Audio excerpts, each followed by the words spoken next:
Ama namin, salamat sa araw na ito dahil kami binigyan mo na naman ng pahiram na buhay. Salamat sa lakas at salamat sa kalayaan na sumamba sa inyo. Panginoon, patawarin niyo po kami sa mga kasalanan namin, papaglinawin niyo po ang aming isip, patalinuhin niyo kami para maintindihan namin ang mensahe ninyo at ito maipamuhay namin. Ang buhay namin mas gumanda, mabigyan ng tingkad ng kulay, ng ligaya, ng kabanalan dahil sa mga pagtuturo ninyo. Akayin niyo po kami, kayo po ang mangaral, gamitin niyo ang lingkod niyo na kasangkapan, subalit tinig niyo ang nais naming marinig. At sa inyong pangungusap, pagtuturo sa amin, magpalaya kayo, Panginoon, empower your people, strengthen us, enlighten us, teach us, instruct us. In the name of Jesus, your Son, our Lord, our Savior, our Healer, we pray with thanksgiving. Amen. Insecurity is one of the gravest emotional and spiritual illnesses of people. At pag ang tao insecure, maraming ginagawang mali, maraming mga discarding lalo lang nagpapalala sa kalagayan. Luke 12:13 to 15. A man in a crowd said to Jesus, "Teacher, tell my brother to give me my share of what our father left us when he died." Jesus answered, "Who gave me the right to settle arguments between you and your brother?" Then he said to the crowd, "Don't be greedy. Owning a lot of things won't make your life safe." Habang ang Panginoon ay nagpapagaling ng mga may sakit, nagtuturo ng daan patungo sa kaharian ng Diyos, meron namang biglang lumapit at iba naman ang request sa kanya. Mamagitan siya sa family squabble. Nagkakagalit ang dalawang magkapatid o ang magkakapatid tungkol sa mana nila sa kanilang yumaong magulang. At sabi niya kay Jesus, "Pwede bang mamagitan kayo at sabihin niyo sa kapatid ko na ibigay sa akin ang tamang mana na para sa akin?" At sabi naman ng Panginoon, sino naman ang nagsabing dapat akong maging hukom sa mga kaso ninyo ng mga ganyan? Bakit kailangan niya ako isangkot? At sinabihan niya ang lahat, kasama na rin yung nag-request na siya ay makialam sa hatian ng mana, huwag kayong maging mga sakim. Ang pagmamayari ng maraming bagay ay hindi nagbibigay ng katiyakan, ng kaligtasan, ng katiwasayan sa inyong buhay. So the man wanted to bring Jesus' spiritual ministry down to worldly and materialistic levels. Pati si Jesus gusto nilang isangkot sa kanilang mga hatian at mana-mana issues. Alam nyo, kahit ngayon mga kapatid, merong mga taga-church, lalapit sa pastor para tulungan silang mangolekta ng mga pautang. O kaya lalapit sa pastor para tulungan silang mangutang na hindi naman dapat ginagawa dahil hindi naman yun dapat ang pinagagagawa ng mga spiritual leaders. At napaka-sensitive ng Panginoon sa totoong problema, hindi lang yung hatian ng particular mana, ng particular family na yon, kundi a general human condition of greed. Kaya hindi lang yung lalaki ang pinagsabihan niya, yung lahat ng nakikinig. Sabi niya, huwag kayong magpapakasakim. People could be enslaved by greed and want of security. Bakit ba nagiging greedy ang mga tao? Kasi sa palagay nila, pag dumami yung nakuha nila, dumami yung kanilang ari-arian, yung naagaw nila sa iba, mas panatag at mas secure ang buhay nila. But people could damage and destroy family and social relations, in fact, their own souls, for money.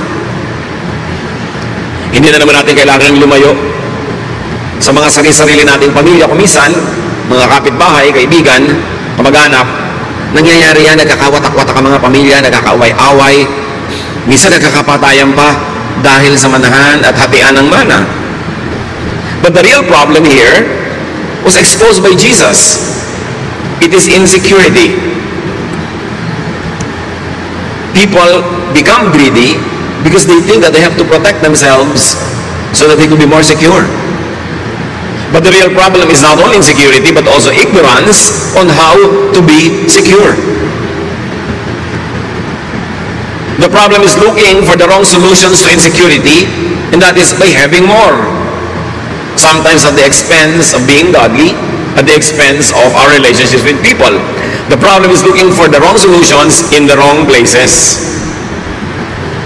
So the bigger problem of humanity is mistaken definition of what security and what wealth means.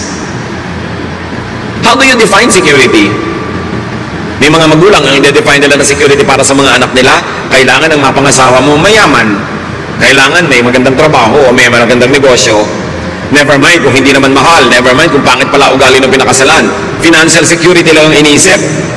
Hindi kasali yung emotional security, hindi kasali yung spiritual security. At iba ko minsan, madalas pa nga, ang konsepto ng tao kung anong ibig sabihin na maging mayaman. 99% yaman lang sa pera ang itinuturing na kayamanan. Because people could be so physical, people could be so materialistic. Luke 12:16 to 17. So Jesus told them this story. So may kadugtong agad na kwento ang Panginoon para ipakita ang point niya na hindi lang pera-pera ang buhay. A rich man's farm produced a big crop. And he said to himself, "What can I do? I don't have a place large enough to store everything." Ang problema ko minsan ng mga nagbubukid, magsasaka, maging big-time farmers, landowners, madalas, konti lang ang ani. Problema yon. Ito namang taong ito, dumami yung ani, sa palagay nyo na wala ang problema, nagkaroon ng bagong problema. Kanya, saan ko kaya itatago, i-imbak, itong napakarami kong ani? Saan ko ito ilalagay? When the man had a lot of harvest, he should have been secure at that point, but another problem and another need emerged. Storage. How to secure the grain, how to secure the wealth. Luke 12:18. Later he said, "Now I know what I'll do. I'll tear down my barns and build bigger ones where I can store all my grain and other goods." Nagkaroon siya ng ideya. Paano lulutasin ang problema?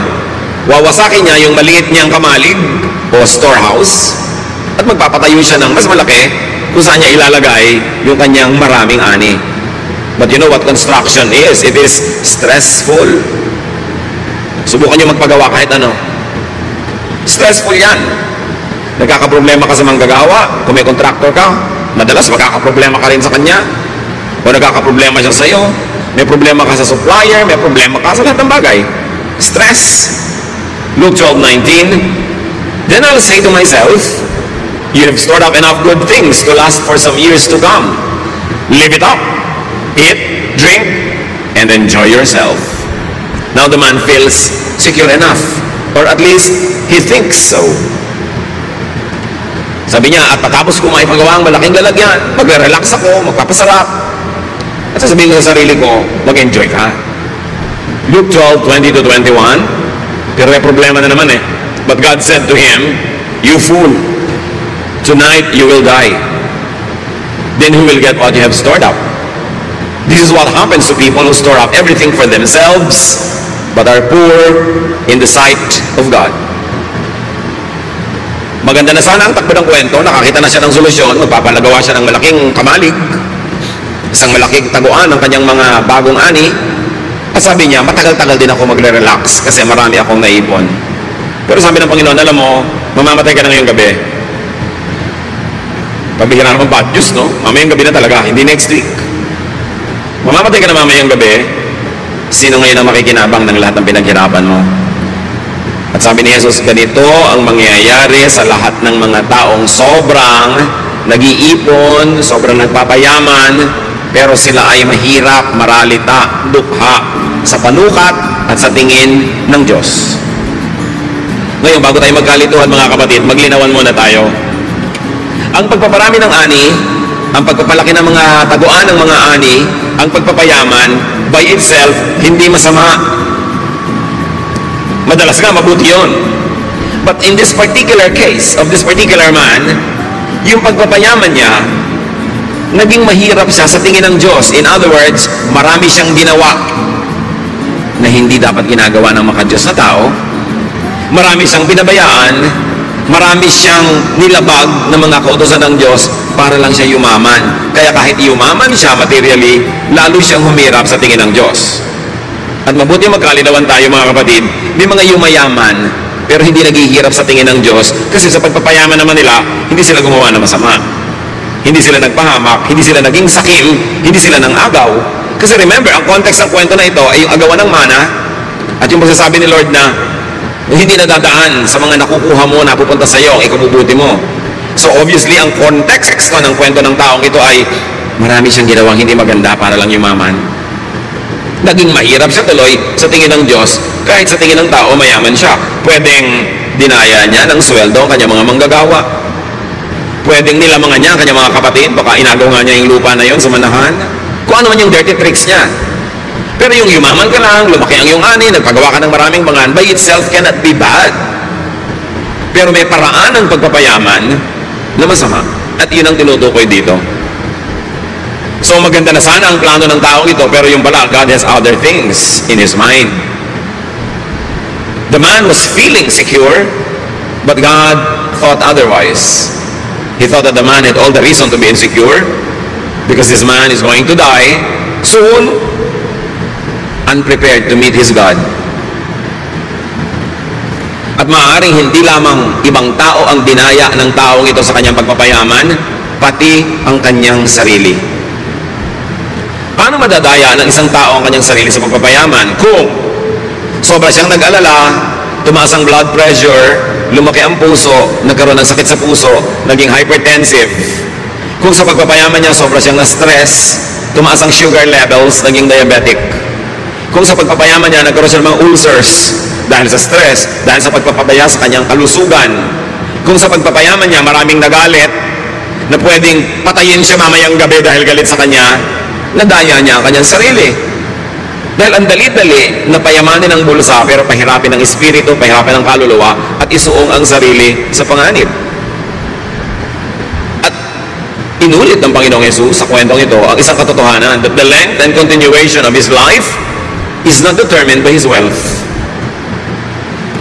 Hindi dahil sa kayamanan napapahaba ang buhay, ito'y pwede pang maging mitya ng buhay o yung paraan ng pagpapayaman ang magpaiksi sa buhay kung pinabayaan ng tao ang kanyang kalusugan o inilagay niya ang sarili sa panganib.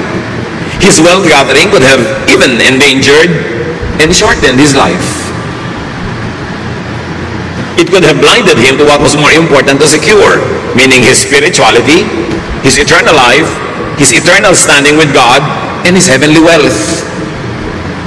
Pwedeng lahat yan mapabayaan sa sobrang sikap ng taong maging secure. They steal from Peter to give to John. To be able to give to their pocket, they steal from their brothers and sisters. They steal from their own selves. They steal from their own family. Anong ninanakaw nila? Time. Hindi na nila nabibigyan ng time ang pamilya, ang sarili. Hindi na nila nabibigyan ng time ang sariling maglingkod sa Diyos, sumamba ng tama. Nadadaya ang sarili nang hindi napapansin. A person could be materially rich, but spiritually poor sa tingin ng Diyos. At ito ang kaso ng particular person na ito. A man could have filled his life with stress and toxins in trying to become rich or richer. And here's the tragedy, the saddest cut of all. He won't live long enough to enjoy the fruits of his stressful labor. At ang tanong sa kanya ng Panginoon, then who will get what you have stored up? May mga tao na kung magpabaya sa kalusugan, magpabaya sa pamilya, magpabaya sa sarili, parang mabubuhay sila lagi ng matagal para makabawi. Hindi na maka-attend sa mga event ng anak. Di bali anak, pagtapos na itong project ko, biglang malaki na ang kinita ko, may pera tayo sa bank, babawi ako sa iyo. Di bali wife, di bali husband, babawi ako sa iyo. Pagka nakuha ko na itong deal na to, pag sigurado na yung pera natin. Di bali po tatay, nanay, babawi ako. Malay niyo kung makakabawi kayo. Sinong nakakaalam kung mabubuhay tayo na matagal? At sino naman ang nakakatiyak na lahat ng pinaghirapan niya at kinita ay siya rin ang makikinabang o baka iba? Ecclesiastes 2:18, suddenly I realized that others would someday get everything I had worked for so hard. Then I started hating it all. Si Solomon ito, na sobrang nagpakatalino, nagpundar, nagpayaman, pero sabi niya, alam niya na pag-isip-isip ko, mamamatay ako, maaaring biglaan o kahit magtagal pa man, hindi rin ako ang gagamit at makikinabang sa lahat ng naipundar ko. Kaya bigla ako nawala ng gana, sabi niya. Ecclesiastes 2:21, when we use our wisdom, knowledge, and skill to get what we own, why do we have to leave it to someone who didn't work for it? This is senseless and wrong. Napag-isip-isip ni Solomon, kung ginamit mo lahat ng galing mo, husay, naghirap ka, makakapagparami ka ng kayamanan na iiwan mo sa mga taong hindi naman naghirap para doon. Pwedeng asawa mo o anak mo o sino man, o kung sino man bigla yung nakamana o nakasambot, nakasalaw, nakaagaw ng kayamanan mo. Sabi niya, mali ito. So, alin ang mali? Yung iiwan mo, ang kayamanan mo sa iba o sobra mong dayain ang sarili mo, kawawain ang sarili mo at yung kapwa mo para ka magkaroon ng maraming pera hindi mo naman kayang ubusin at iiwan mo rin sa iba. Maaaring hindi mo kayang ubusin sa dami o kaya hindi mo kayang ubusin kasi mamamatay ka na pala. Iba ang makikinabang. Immediately may lesson dito mga kapatid. Have a slice of life every day, even during the days that you work hard. Kahit kayo nasa gitna ng isang napakahalagang proyekto na pwede kayong sobrang yumaman, huwag ninyong i-hold ang lahat ng bagay. Birthday ng asawa, birthday ng anak, may pagtitipon, meron kayo dapat magkita-kita. Saka na, next year na ako babawi. Paano kayo nakatiyak na may next year?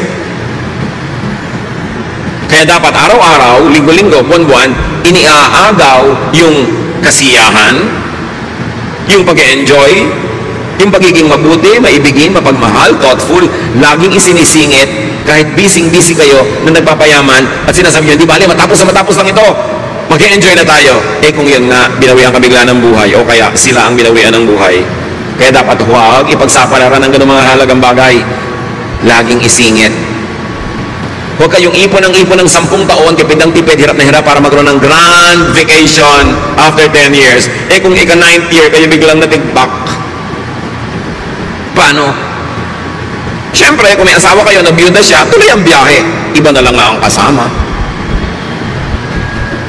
Sabi ni Solomon, bakit may kailangan mag-enjoy ng pinaghirapan ko? Nangyayari yan. Hindi masamang magplano, magtipid, para sa isang malaking bakasyon o malaking project. Pero huwag niyong kalimutang magkaroon din ng mumunting mga bakasyon, mumunting mga piyesta, mumunting mga saya, kahit sa panahon na busy kayo trying to collect wealth. Don't put all of your pleasures and your happiness and your kindness and love on hold because you're waiting for a big day. Because it will happen, it might come, but you are not sure if you will be there to enjoy it. Kaya pag nakinig tayo sa mga turo ni Jesus, live by the day, nakinig tayo sa mga turo ni Solomon, huwag kayong sobrang ipon at baka mamaya, wala naman kayo para yan ma-enjoy. Ibig sabihin lang, be fair to yourself, be fair to your loved ones, be fair to your family. Don't put all of your security in what you are trying to collect, to amass. Because life could be taken back anytime. The solution to insecurity is not more wealth. Hindi kung ang yaman-yaman ng tao nagiging secure. Napapansin nyo ba habang yumayaman, mas nagiging sakim? Kasi mas lalong nai-insecure. Yun ang magaganda eh. Yung magaganda na, hindi pa makontento, padagdag pa ng padagdag, patanggal ng patanggal, paretoke ng paretoke. Walang contentment ang tao. So don't ever think na pag dumami yung pera nyo, makukontento na kayo. Security is not in more wealth. Hindi sa pag-ibig sa pera at pagsamba sa pera. Ecclesiastes 5:10, if you love money and wealth, you will never be satisfied with what you have. This doesn't make sense either. Have you realized this, mga kapatid? You are never satisfied with anything that you love. Kaya pag tao yung love nyo, you are never satisfied. Laging kulang ang oras, kulang ang panahon, kulang ang pag-ibig, kulang at kulang at kulang. Kasi ang iniibig, nagiging poon. Nakaka-addict. Lalo lang nagiging kulang. So kung pera ang iibigin ng tao, hindi siya kahit kailan makokontento. Ecclesiastes 5:11, the more you have, the more everyone expects from you. Your money won't do you any good. Others will just spend it for you. Tanungin niyo ang mga OFWs kung hindi yan totoo. Sabi niya, alam niyo, hindi solusyon na dumami ang pera para ka maging secure. Subukan ninyo. Sabi niya, padamihin mo ang pera mo, pagtagumpayin mong negosyo mo, palakihin mo sweldo mo, dumadami ang hihingi, dumadami ang aasa, kulang at kulang pa rin. Sige, patayin mo ang sarili mo, magsakripisyo ka, magpakatandang dalaga ka, magpakatandang binata ka, sige, kumita ka ng kumita, uubusin ng mga kapatid mo, ng nanay mo, tatay mo, kung sino-sino, mga pinsan mo, ang perang kinikita mo. Sige, patayin mo yung sarili mo. Akala mo tama yan? You think that by earning more money, you will have more money? No! By earning more money, more people will spend it for you. Sabi ka lang, magpakatalino ka sa buhay. Hindi pagdadagdag ng pera ang solusyon sa lahat. And here, we should apply the lesson spiritually. People could self-destruct when they sacrifice health for wealth. Maraming ganyan. Inuubos ang kalusugan. They squander their health for wealth. They burn their candles at both ends. Nagkakasakit-sakit, nagkakasira-sira ang kalusugan, nakakakain ng mali o hindi nakakakain ng tama sa paghahanap ng pera, sa pagnenegosyo, sa pakikisama, sa pakikitungo, sa mga makakapagbigay ng malalaking deal. They squander their health. Okay, then they will have the wealth. Then they will have to squander all that wealth to get healthy again kasi nagkasakit na. May mga taong inuubos ang kanilang kabataan, ang kanilang lusog para magkapera. Pag nagkapera na, uubusin naman nila yan sa pagpapagamot dahil winasak na nila yung kanilang buong kalusugan. People could self-destruct when they sacrifice spirit for body. When they sacrifice peace and serenity for vexing materialism and worldliness. Bawat pag-alala, bawat takot, bawat nervyos, bawat galit, may bayad ang emosyon, may bayad ang spirito. Hindi nga lang laging nasusukat sa pera kaya hindi nahahalata. Kung pipili kayo, matiwasay na pamumuhay na hindi sobrang daming pera o ang daming pera pero ang gulo, doon na lang kayo sa matiwasay. Kasi malaki din ang bayad pag ang espiritu ay ligalig, gulo, vexed, stressed. May natural question naman ng mga tao, but how about our needs? Paano naman ang pangangailangan namin kung magre-relax na lang ba kami? What is the solution for and to insecurity? Luke 12, 22 to 23. Jesus said to his disciples, I tell you not to worry about your life. Don't worry about having something to eat or wear. Life is more than food or clothing. Siyempre, ito ay a poetic language, meaning exaggerated yung language. It doesn't have to be taken fully in its exaggeration. Hindi naman sinasabi ng Panginoon na huwag na kayo mag-isip kahit paano kung ang may kakainin ba kayo, may hanap buhay ba kayo, kundi huwag yun ang gawing pangunahing issue ng buhay. Hindi kailangang matabunan ng mga issue na ito yung mas mahalaga. Because life is more than just survival. Life is more than just existence. Ngayon, yung mga hayop, they are just there to survive and to exist. Kaya sabi sa Luke 12, 24 to 30, look at the crows. They don't plant or harvest. They don't have storehouses or barns. But God takes care of them. You are much more important than any birds. Can worry make you live longer? So ipinakita ni Lord, tao kayo, meron kayo ibang mas mataas na layunin sa buhay. Yung mga hayop, ang layunin nila mabuhay. In fact, hindi naman alam ng mga hayop na mamamatay sila eh. Tao lang sa creation ang alam niya na mamamatay siya. Kaya sabi niya, tingnan mo yung mga hayop, hindi sila nag-aalala. Eh sila nga mga hayop, pero inaalagaan sila ng Diyos. Kayo pa kaya ng mga tao? Dapat mas mataas kaysa sa mga hayop ang inyong iniisip. Ang iniisip lang ng hayop sa umaga, makakain, tapos masaya na siya, pero hindi lang pagkain o inumin ang iniisip ng tao. So dapat may gano'n kang gawin para masecure na yung pagkain at iniinom mo at nang meron ka naman ngayong oras para gawin yung mas mahalaga sa buhay. Kaya ang sobrang karukhaan ay kaaway ng ating espiritualidad. Kasi pag isang kahig, isang tuka, isang trabaho, isang kain, isang trabaho, isang kain, mauubos na lang yung buhay mo, hindi ka nakalampas dun sa basic na kailangan kang may kainin, inumin, ibayad sa kuryente, tubig, may ipamasahe, tapos namatay ka na lang, yun na lang ba ang buhay? Kailangan ng tao makalampas sa basic needs niya, financially, materially, and very importantly, spiritually and intellectually. Kailangan siya secure enough para hindi yan ang binoproblema niya at makapag-focus siya sa mas mataas na layunin kung ba't siya nabubuhay sa mundo. At yun ang malungkot, maraming mga tao, because they are saddled with poverty, They are not able to go beyond the basic necessities of life all their lives. Hindi na natupad yung mga dapat mangyari. Yung mga musician, dapat walang na-compose ng musika. Yung mga dapat writer, walang naisulat. Yung mga dapat philosopher, hindi nakapag-isip at nakapagturo. Kasi araw-araw, wala silang ginawa kundi maghanap ng iinumin at kakainin para lang sila mga ibon. Kaya duty natin ng mga tao sa ating sarili na paunlarin ang ating buhay, magsikap tayo, magpakasipag, magtrabaho doon sa area kung saan tayo binigyan ng Panginoon ng mga gifts and strengths and talents para yung kailangan natin meron. At pag nandun na yun, secure na tayo para mag-isip ng ano pa nga ba ang mission ko sa buhay? Ano pa ang dapat kong tungkuling gampanan? At ano pang mga sarap ang dapat kong lasapin na naghihintay sa akin dahil kaya naman ako nilikha ng Diyos para ma-enjoy ko ang kanyang creation. Hindi para araw-araw maghanap buhay lang ako na kulang at kulang pa rin. Kaya dapat ang tao, una, nagsisikap, maging self-sufficient siya, hindi siya aasa sa iba. Makaproduce siya ng sapat sa kanyang sarili. At sabi pa nga sa Bible, makapag-produce ng lampas sa kanyang kailangan para makapagbigay siya sa mga tunay na nangangailangan. Mga may sakit, sobrang bata, sobrang matanda, mga incapable of making something for their own livelihood. At pagkatapos noon, to focus on higher levels of existence, on higher callings, on more profound devotions, bago siya umarap sa may kapal. Kaya kalaban natin ang poverty. Ang solusyon, lahat magsikap. Ang solusyon, magpakabuti, magpakahusay, tulungan ng kapwa para maging mahusay din siya, para lahat tayo makagraduate sa survival level.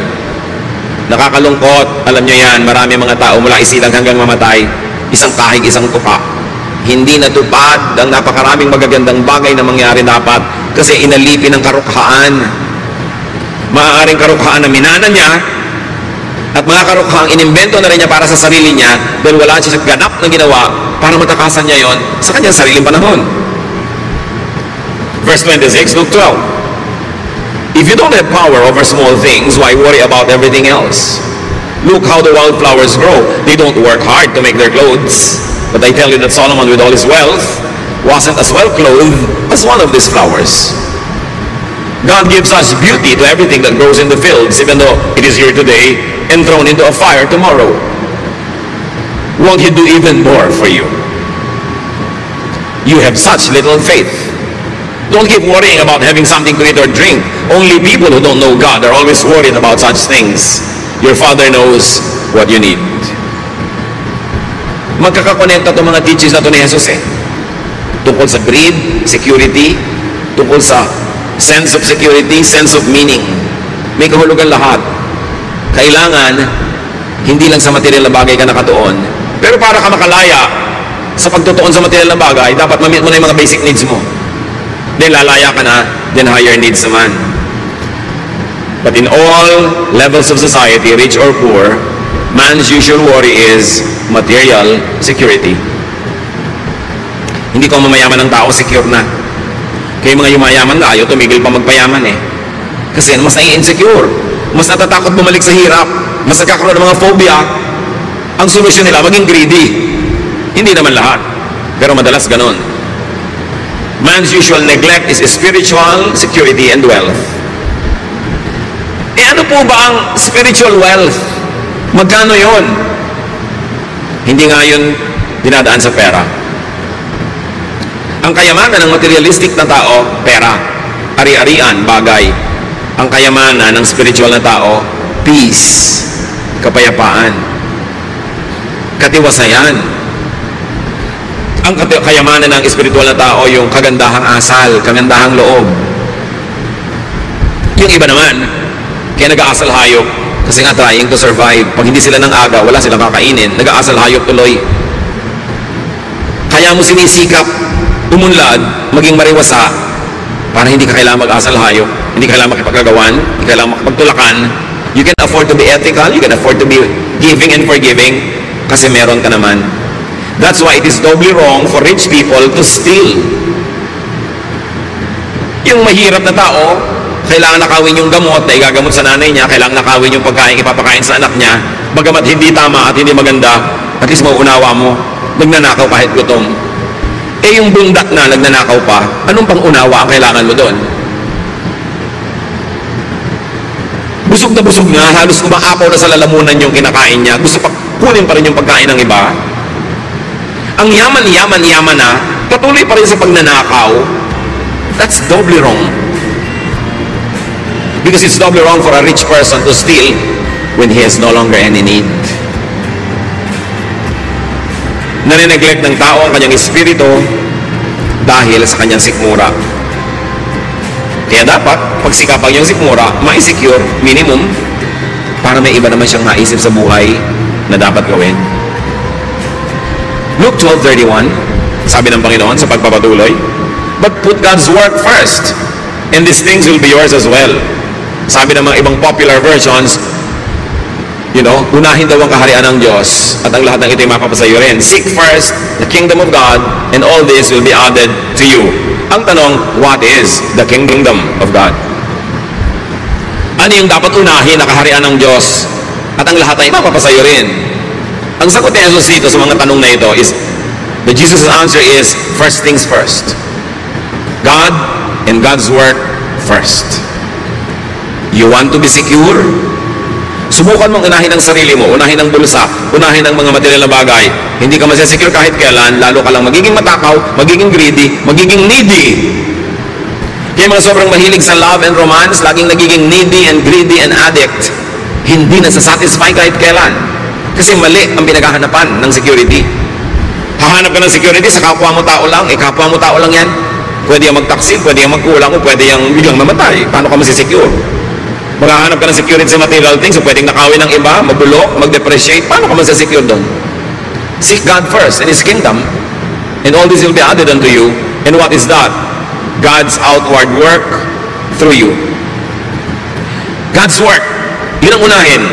At isang meaning ng God's work is what God does through you. Through your service, through your ministry. Unahin mo yon. Dahil pag inuuna mo yon, malalagay ka sa tamang landas, kasabay mo si Jesus, sinusundan mo ang Diyos, yun ang daan patungo sa security. God's work, defined for God's kingdom. But God's work is not only God's work through you. Hindi lang yung ikaw ay servant, hindi lang yung ikaw ay minister, hindi lang yung ikaw ay naglilingkod. God's work is also God's work inward in you. Dalawa ang gawain ng Panginoon.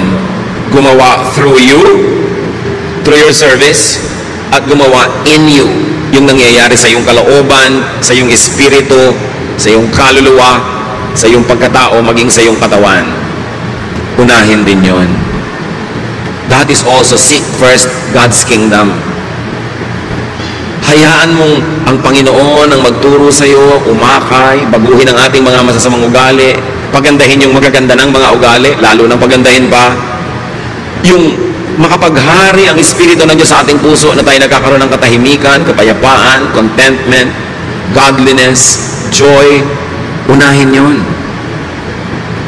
So, in practical terms, meron ako ang laking kikitain dito, pero malalabag ang konsyensya ko, maguguluhan ng aking espiritualidad, masisira ang aking relasyon sa Diyos, masisira pati ang ministry ko sa Panginoon, edi wag na lang. Yun ang ibig sabihin ng seek first His kingdom and His righteousness, and all this that you want will be added to you. It will be added later, not before. Meron akong ambisyon, pero kailangan makipagkalas ako sa mga tao mahalaga sa akin, lumayo ako sa mga mahal ko sa buhay, maligalig ako, malungkot ako. Seek first yung paghahari ng Diyos.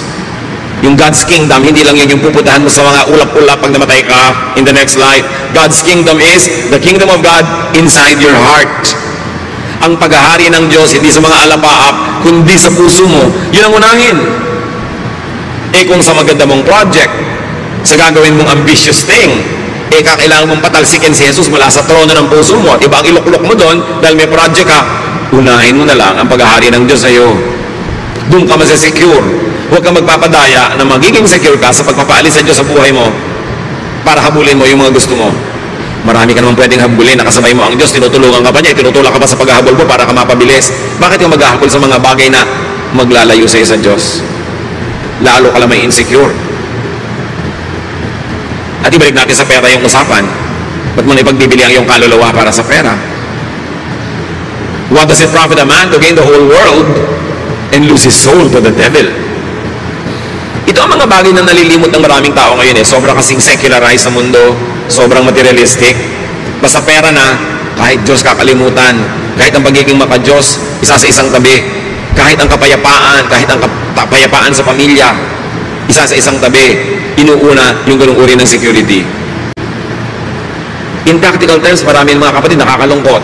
Gusto nating unawain, pero yung may asawa dito, pupunta abroad, magpapakasal doon para maging citizen, pagkatapos sa kalibutan na yung asawa dito, nagkawindang-windang na yung buhay nila, nagkagulo-gulo. Unahin mo na lang yung paghahari ng Diyos sa iyong buhay, yung mas payapa, kahit hindi ganun kalaki ang naging oportunidad mo sa buhay, tahimik naman. Yung kasing katahimikan, kapayapaan, walang price tag, kaya kung minsan akala natin walang halaga. Ito, tandaan nyo, basta may price tag, mura yon. Kasi may price tag na may halaga. Ang mahalagang bagay yung hindi nalalagyan ng price tag. Katahimikan ng loob, kapayapaan, tiwasay na konsyensya, masayang pang-araw-araw na pamumuhay kahit simple. Dapat yun ang inuuna. Yun ang turo ng Panginoon. Luke 12, 32 to 33. My little group of disciples, don't be afraid. Your Father wants to give you the kingdom. Sell what you have and give the money to the poor. Make yourselves money bags and never wear out. Dramatic kasi ang mga contrasts, ang mga paghahambing ng Panginoon, kaya madalas pwedeng pagkamalian ang pagbabasa. Hindi siya kontra na magkaroon ka ng pera, hindi siya kontra na yumaman ka, pero kontra siya sa pagkakaroon ng pera, pagyaman na ang kapalit ay nawawala ang paghahari sa iyo ng Diyos. Pero kung pwede mong pagsamahin sa isang masayang pagsasama, dahil hindi na masama. Sabi niya, alam niyo mga mumunti kong mga estudyante, huwag kayong kabahan, huwag kayong nervyusin, huwag kayong matakot. Gustong-gusto ng Ama sa langit na ibigay sa inyo ang kaharian niya. Hindi niya gustong ipagkait, kakampi niyo ang Diyos. Gusto niya kayong guminhawa, gusto niya kayong sabaya, pero unahin niyo yung paghahari niya. Pag binaligtad niyo, ang pinaghari niyo sa sarili niyo ay kasakiman. Ang pinaghari niyo sa sarili niyong puso ay masasamang espiritu, kasamaan, dahil gusto niyo lang magkapera, dahil yung kasi pagkakapera ay iniisip niyo magpapasaya. Yun ang kabiguan. Ang gawin ninyong mga savings, hindi lang savings ng pera, savings ng spiritual wealth. Huwag niyong kalimutan na bagamat kayo'y lupa, espiritu rin kayo. Huwag niyong itapon yung lahat ng espiritu para lang sa lupa. Nasasandali lang ang buhay dito sa mundong ito. Huwag malito. Kasi napakalakas ng tinig ng materialism. Napakalakas ng tawag ng sanlibutan na pwedeng mabingi ka doon at malimutan mo ang banayad at tahimik na patuloy na pagtawag sa iyo ng Ama. Jesus emphasizes, make deposits in the heavenly, in the permanent, in the eternal bank. Make your spirit rich first. Make your spirit rich instead, kung kailangang mamili. And this is the kingdom of God inside you. Sa paggawa ng mabuti, nag-iimpo ka ng kayamanan sa langit sa kabilang buhay dahil siyempre may gantimpala yun. Pero nag-iipon ka rin ng kayamanan kahit dito pa lang. Pero sa pag-iimpok doon sa kabilang bangko na gumagawa ka ng masama sa sarili at sa kapwa, may bayad din. Kaya kung sobrang materialistic ang tao, ang tinuturuan ng Panginoon, reverse your values. Reverse the way you think. Balance your life, your focus, your preoccupation. Luke 12, 33 to 34, make sure your treasure is safe. Where? In heaven. Where thieves cannot steal it and moths cannot destroy it. Your heart will always be there where your treasure is. So dito, pinapakita ng Panginoon, ano ba ang tunay na kayamanan? Yung hindi nananakaw ng iba. Yung hindi nabubulok at nawawala ng halaga. So ano man, ang iniisip yung ngayon mga kapatid na kayamanan, pero kung pwedeng manakaw ng iba, kung pwedeng maluma at mabulok, hindi yun kayamanan sa tingin ng Diyos. Sa tingin lang yun ng tao. At kung yun ang ating mga kayamanan at wala nang iba pa, napaka-miserable naman natin at pobre sa tingin ng Diyos. Kaya sabi ni Jesus, alam nyo, ang patabain ninyo, ang pakapalin ninyo, yung account nyo sa langit. Dahil walang pwede magnakaw doon. At yung langit, mga kapatid, pwedeng dalawa. Yung pupuntahan ng tao matapos siya ay mamatay at maharap na siya sa Diyos, yun ang tinatawag nating eternal heaven. At may isa pang langit, yung dala-dala mo sa puso mo. Nandito na, ngayon na. Pag mayaman ka doon, ang kayamanan mo halimbawa, peace of mind. Sinong nanakaw nun? Ang kayamanan mo, godliness, honesty, contentment. Sinong pwede magnakaw nun? Kasi sabi, payamanin nyo yung kingdom of heaven in you and out there. Yun ang walang talo. Yun ang walang lugi. Heaven is not eternal home of the spirit, but heaven is also the godly believer's heart. Where heaven comes down, where God reigns here and now. Gather treasures in heaven, meaning your heart. Gather treasures in the eternal heaven, meaning that place where you will go after this death. Dahil sa maiksing buhay dito sa lupa ka lang pwede mag-deposit doon. Pagkatapos ng buhay na ito, wala ka ng chance. Don't miss the golden opportunity to gather for yourselves treasures in heaven. There and here. Gather spiritual and intangible treasure that cannot be stolen. That is the solution to insecurity. Kasi ang tanong, paano ko masesecure? Lahat ng mga iniipon ko na nanakaw, naaagaw, di palitan mo kung anong iniipon mo. Yung hindi naaagaw, hindi na nanakaw, at doon ka palang magkakaroon ng kapayapaan. Hindi sasabing baliwalain mo ang iyong asawa na pwedeng manakaw o mamatay o maluma. Hindi ganon. Baliwalain mo ang iyong kotse o ang iyong bahay. Pero hindi sasabing no. Pero sinasabi lang, huwag yun ang gawin mong Diyos sa buhay mo. Gawin mo lang siyang dagdag, dekorasyon, icing. Pero hindi siyang cake. Ang tunay na cake, yung kayamanan mo sa langit at sa puso mo. Sabi niya, and all this will be added to you. Idadagdag din naman eh. Pero dagdag lang yun. Hindi yun ang main thing. Gather intangible treasure that will not depreciate. Like peace, contentment, restfulness of the spirit, goodness. Baka nga yung akala natin, taong kahirap-hirap, siya pala yung mayaman sa tingin ng Diyos eh. At yung taong sineselebrate natin, ang yaman-yaman, ang hirap pala sa tingin ng Diyos. Paano pa kung ang yaman-yaman nasa tingin natin, tapos ang yaman-yaman pa sa tingin ng Diyos? Di ba? Heaven both ways. At pwede yun. Ngayon, kung hindi pwedeng sabay, ang sinasabi ni Jesus, unahin nyo na maging mayaman kayo sa tingin ng Diyos. Kasi ng tunay na kayamanang, hindi nagmamaliw, hindi nababago, hindi naluluma, at hindi na nanakaw. Do not just be rich materially. It will only cause more insecurity. Do not just be beautiful physically or on the outside, because it will also cause insecurity. Yung magaganda, mas insecure nga eh, kasi ang dali-daling mawala ng kagandahan. Isang sunburn lang na natupok. Isang maling pangyayari sa buhay, pwedeng mawasak ang kagandahan. O kaya kahit walang masamang mangyari, sa paglipas ng panahon, talagang tinatawag ng lupa ang kagandahan. Kaya ang pati sa Bible, sinasabi, gusto nyo maging talaga maganda? Hindi masamang magpaganda sa labas, pero dapat mas maganda kayo sa loob. Kasi sa kalooban nakatingin ng Diyos. 1 Peter 3:3-4. Don't depend on things like fancy hairdos or gold jewelry, but expensive clothes to make you look beautiful. Be beautiful in your heart, by being gentle and quiet. This kind of beauty will last, and God considers it very special. So maganda ka ba sa tingin ng Diyos? Yun ang unahin. Tapos maganda ka pa sa tingin ng tao, di doble, may bonus. Pero ang ganda-ganda mo sa tingin ng tao, tapos sa Diyos, hindi pala, lugi ka. Mahalaga unahin kung ano yung mas espiritual, ano yung nagtatagal, at ano yung mahalaga sa Diyos. Ano ang mga insecurities natin, mga kapatid? What are we insecure about?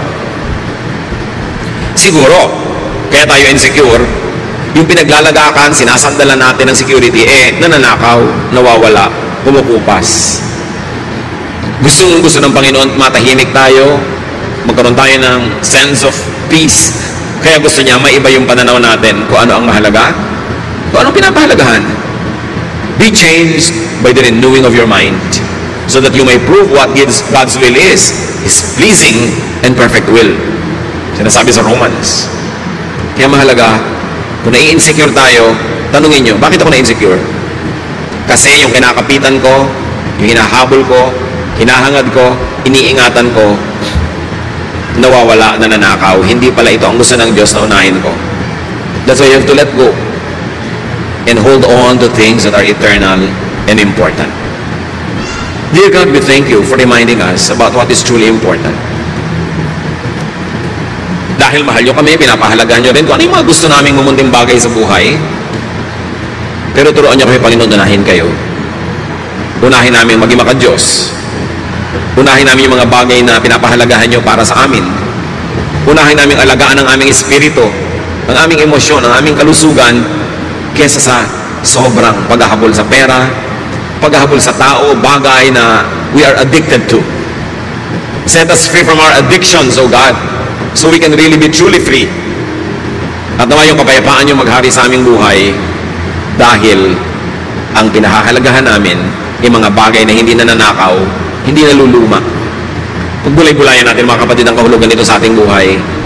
Kanya-kanyang application sa ating buhay. Kanya-kanya tayo na insecurity, kanya-kanya ng hinahabol, kanya-kanya ng pinagkakabaliwan kumisan. Pero ito ba ang gusto ng Diyos? What will give you peace? What will give you inner happiness? That is what is important to God. Not what is measured by money or by price tags. Dear God, teach us. Kayo lumikha sa amin. Kayo ang creator, kayo yung manufacturer. Yung design ninyo, Panginoon, ang masunod sa aming buhay. Yung kalooban ninyo, plano nyo, ang manaig. Spend some time with the Lord. Surrender to the Lord your insecurities. Seek God's power to transform our values so we can attach value to what is really valuable to God. Dear Lord, guide your people. Enlighten us. Take away the cobwebs from our eyes so we can see clearly kung ano ang tunay na kahulugan ng buhay at kung ano ang mahalaga sa aming buhay. Be with the Lord in silent meditation.